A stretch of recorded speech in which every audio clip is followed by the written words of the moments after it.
Howdy, folks. Welcome to this week's Ag Report. So this week, thought we'd kind of talk about, we've all had our first frost. We're starting to feed pretty regular. The cows are, standing by the gate, looking at you, reminding you that you haven't got feed out there to them. They've kind of quit walking around. And with all that has been going on this year with inflation, with $5 diesel, with the drought, you may or may not have been selling off some of your cows, reducing your numbers because you're now having to buy hay at $80 to $110 a roll, which is quite higher than it has been in the past. And so you're kind of thinking about, that investment in that animal. Do you keep it? Do you not? So I was a part of a cattle meeting this week and just kind of got to hear from, some folks through AgriLife with the numbers and kind of their thoughts of what may be to come, and just kind of want to share with you just some of these things that I heard on there. So with the high cost of hay and everything like that, high cost of feed, these guys were saying, you're probably looking at $600 a head in a feed bill to get them through the winter time. Now, typically, if you have a cow that is open, that did not breed back, okay, typically you're thinking, well, I'm going to get rid of her. Okay. These guys kind of wanted to remind everybody that try maybe to look at that with a little different set of eyes. Is she open and it's her fault? In other words, she's getting old and just not breeding back very good?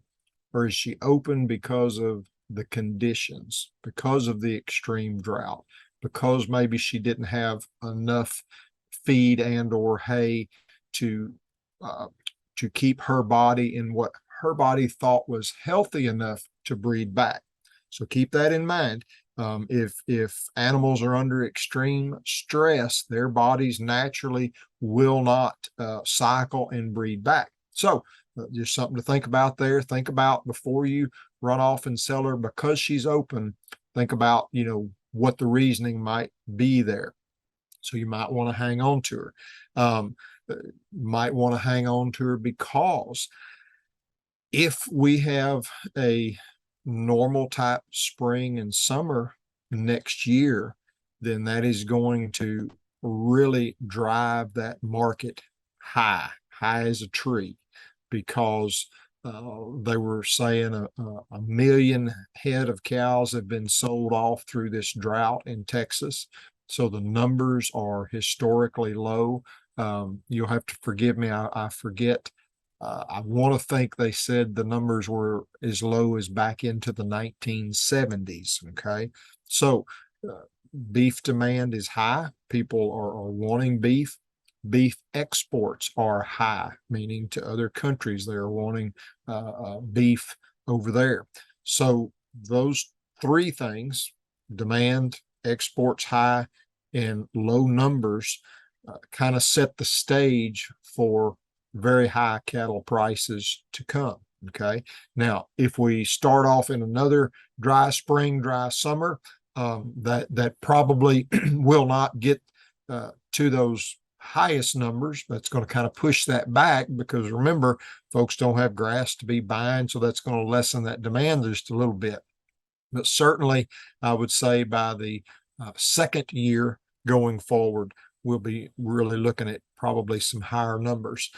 They also were talking about we're in the La Nina, and that this is kind of a anomaly, that if things hold together, this would be the fourth La Nina, and three La Ninas is kind of the typical pattern, the record of what has happened in the past. So if the weather pattern holds and we have a fourth La Nina winter, then that is definitely an anomaly, and that'll kind of play on the market. So you're thinking, well, I'm gonna have $600 or more in that cow. She's a young cow. I think she'll breed back. Those are things that you kind of need to be thinking about, that age of that animal. If you've got an animal that's 8, 9, 10 years old, and she's open, then that's probably one you need to seriously look at probably selling, because she doesn't have that much more productivity left in her. And a cold, dry winter this winter with low quality feed stuff, which I mean, let's be honest, we baled up a lot of corn shucks, milo stalks, they baled cotton, that kind of stuff. So there's not a lot of high quality feed stuff out there. So you're really going to need those healthier, probably younger ones to try to think about keeping those back.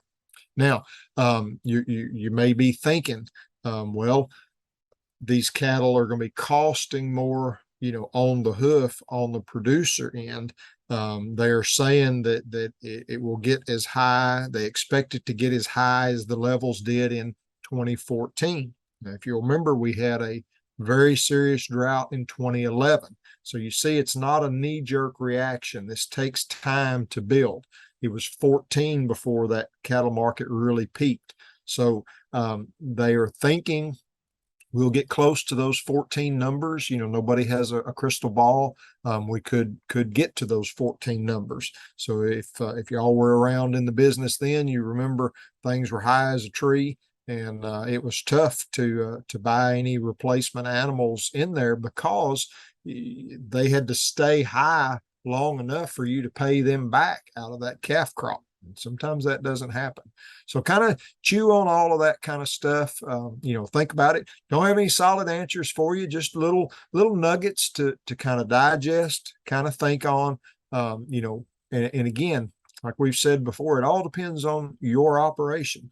Maybe you were fortunate and you've got some ryegrass growing. Maybe you got some oats planted, some wheat planted, and you've got some grazing. So you might be in a good position right now to maybe be buying a couple of animals to build your numbers up before they get too high. They have already started getting a little bit higher. One guy was saying that good heifers are bringing more than the steers right now, and that's kind of showing folks, that are looking for those heifers, if they've got anything out there to put them on. So anyways, lots of little nuggets there. Chew on that, and I hope that y'all enjoy this crisper weather and some of this moisture that we have been desperately lacking for a while. But remember, stack that hay up where you can get it. Don't put it down in the low spot or it'll be trouble when you go to get it out. Y'all take care now.